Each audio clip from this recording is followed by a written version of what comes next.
Eh bien, c'est encore Shmuel Haggai qui va vous parler de la méthode Tomatis, mais plus exactement, je vais vous parler des langues étrangères.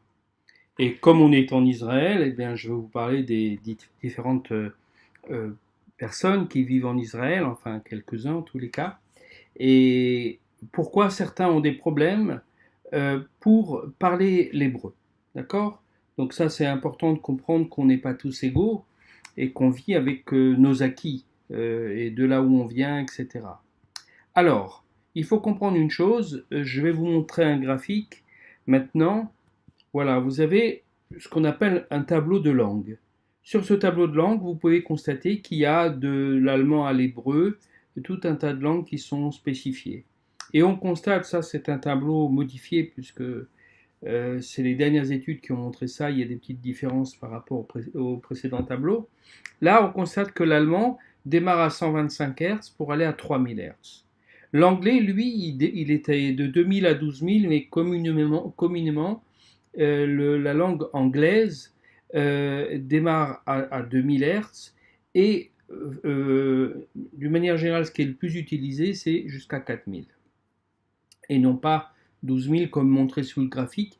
Il y a peu de sons et de mots qui sont dans ces fréquences-là. L'espagnol, on le voit à 125, 500 Hz. Le français, il est entre 2000 et 1000 Hz, enfin plutôt 1000 et 2000. L'italien entre 2000 et 4000. L'anglais des États-Unis, il est entre 1000 et 3000. Ça, c'est l'anglais le plus utilisé en réalité. Le russe, eh bien le russe, il était entre 1000 et 12000 Hz. Et on peut se dire, mais où est l'hébreu maintenant? Où se trouve l'hébreu parmi tout ce tableau de fréquences? Où est l'hébreu? Il est tout en bas, il a été rajouté. Donc l'hébreu démarre à 250 Hz, comme on peut voir. Il s'arrête à 1200 Hz à peu près, et il reprend à 3000 jusqu'à 12000. Alors qu'est-ce qu'on constate avec ce tableau? On constate que si un Américain parle le français, ou le français parle l'anglais plutôt, le français parle l'anglais, eh bien, il va, comment dire, avoir les fréquences 1000-2000 du français qui vont s'additionner à la fréquence 1000-3000 de l'américain, donc il va avoir une plus grande plage de fréquences. Et qu'est-ce qu'on constate? On constate que si on parle d'un espagnol, ce qui est très rare, qui parle très bien le français, qui parle très bien l'anglais, eh bien l'espagnol, lui, va commencer à 125 Hz, et s'il parle très bien l'anglais, il va finir à 3000 Hz, ce qui est rarement le cas. Par contre, on va constater que l'allemand, lui, commence à 125 Hz et va jusqu'à 3000 Hz. Donc il a une plage de fréquence qui est déjà très large, qui n'est pas la plus large. Juste après, on a l'hébreu, qui est une plage de fréquence également très large, qui démarre à 250 Hz, qui s'arrête environ à 1200 Hz et qui reprend à 3000 pour arriver jusqu'à 12000. Mais on constate que le russe, lui, il a une plage de fréquence qui démarre à 125 Hz, ok, mais certains disent beaucoup moins, et il va jusqu'à 12000 Hz, c'est-à-dire qu'il fait toute la plage de fréquence des langues qui sont en général parlées dans le monde d'une manière classique. Donc ça veut dire quoi? Alors il faut comprendre une chose. Déjà, une des lois du professeur Tomati, c'est l'oreille, ok? C'est donc ce qui vous permet d'entendre. La bouche, c'est ce qui vous permet de parler. Et donc la loi dit quoi? Elle dit que la bouche ne peut parler, enfin, pour expliquer, prononcer ou découper un mot ou dicter un mot que si elle l'entend. Ça veut dire que, pour faire simple, il y a quelques années, j'avais demandé à ma femme, mais c'est quoi ce mot? Alors elle me regarde, elle me dit, mais tu peux répéter encore? Alors, parce elle est quand même de parents français, mais elle est née ici. Alors, elle répète, et puis elle comprend, enfin, je répète, pardon, et elle comprend toujours pas. Troisième fois, elle éclate de rire, bien sûr, et elle me dit, c'est pas un mot, c'est trois mots. Donc, comment voulez-vous, si c'est trois mots que l'Israélien attend, que je me fasse comprendre correctement? C'est évident que c'est pas possible. Donc, maintenant, je raconterai une deuxième anecdote, que cette anecdote est très simple. je me trouvais donc à l'époque en Suisse, puisque j'avais un cabinet en Suisse, bien avant d'être thérapeute tomatiste, hein, donc à l'époque j'étais que homéopathe, acupuncteur, et donc je n'étais pas thérapeute tomatiste. Et donc je vais voir un thérapeute tomatiste et je lui dis voilà, j'envisage de partir à l'étranger. Et il me dit dans quel pays? Alors je lui dis en Israël, et j'aurais voulu parler l'hébreu. Qu'est-ce que vous pouvez faire pour moi? Il me dit on va vous faire un test d'écoute. Donc le test d'écoute, si vous voulez regarder la vidéo précédente, c'est les graphiques donc que je vous avais montré, qui mettent en exergue, c'est une cartographie de la personnalité de la personne qui a été testée par ce bilan. Et donc il regarde le bilan une fois qu'il est fait, il me dit monsieur, vous ne pourrez jamais parler l'hébreu. Là, moi, catastrophe, la tête qui dit comment c'est possible, je veux pouvoir parler l'hébreu, etc.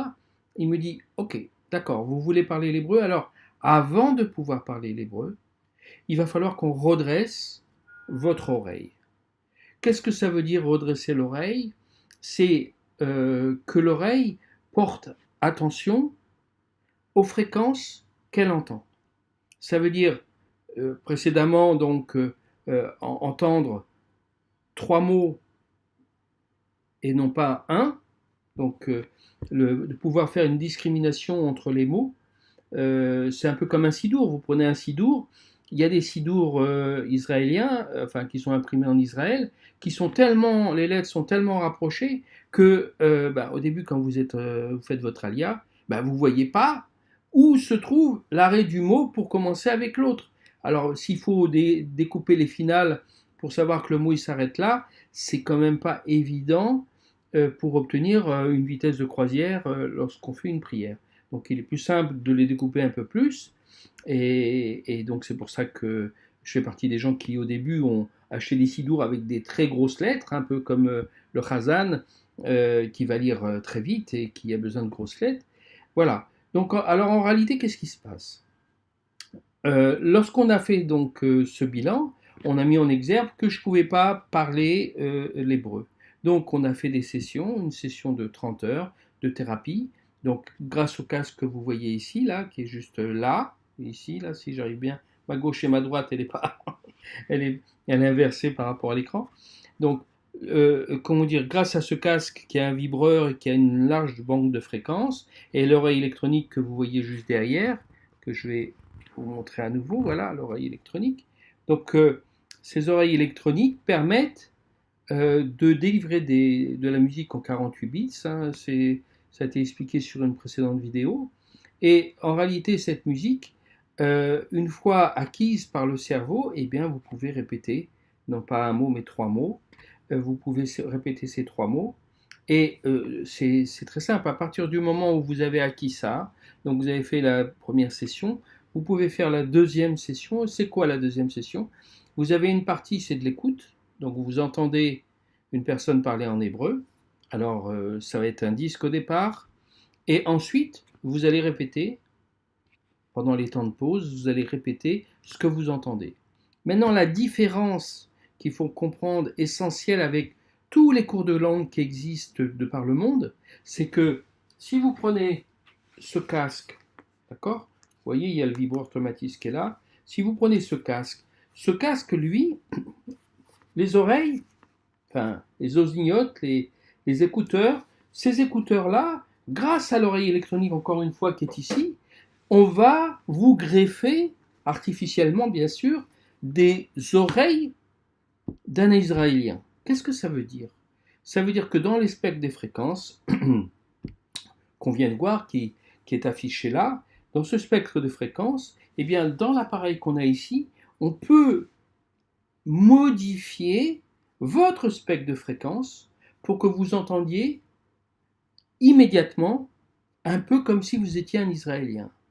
Alors ça a l'air utopique, mais pas du tout. Ça veut dire que avec cette oreille électronique, vous pouvez entendre beaucoup mieux que ce que vous entendez habituellement dans la rue ou ailleurs ou à la télévision.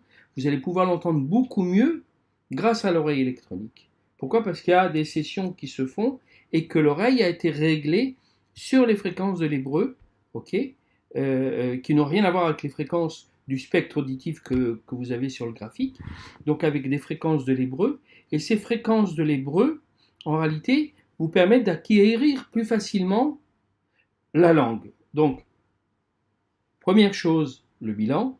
Deuxième chose, la première session avec ou pas une session de redressement de l'oreille si c'est nécessaire, mais concernant les francophones, c'est 1 sur 2, environ 50%. Ensuite, une deuxième session. Et bien, cette deuxième session, vous allez tout simplement répéter des mots.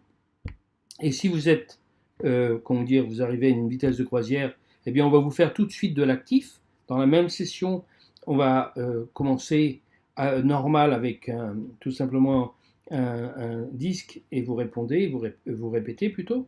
Et après, vous allez avoir de l'actif. C'est quoi de l'actif? C'est réellement, vous avez le micro et que vous entendez, vous entendez vous.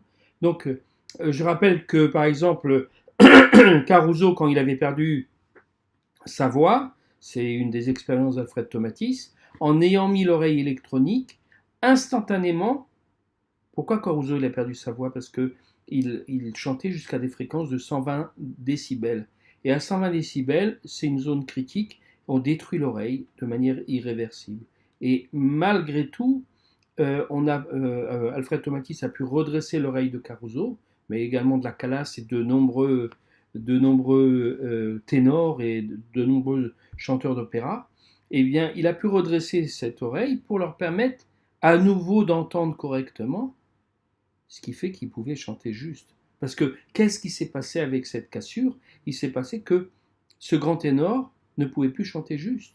Imaginez l'opéra de Paris avec des centaines et des milliers de personnes qui sont là et le chanteur chante faux. C'est impensable. La carrière n'existe plus. Donc Alfred Tomatis a pu permettre aux gens, en greffant l'oreille encore, mais là c'est français, donc en lui greffant une oreille artificielle grâce à l'oreille électronique qui est assez simple aux igniotes, eh bien il a pu redresser son oreille et à partir du moment où il s'entend, chantant faux, instantanément, il va chanter juste. Voilà. Donc, voilà ce que c'est que le redressement de langue et la thérapie Tomatis avec la pratique des langues étrangères. Voilà. Si vous avez une question à poser, n'hésitez pas à me la poser. Merci. Au revoir.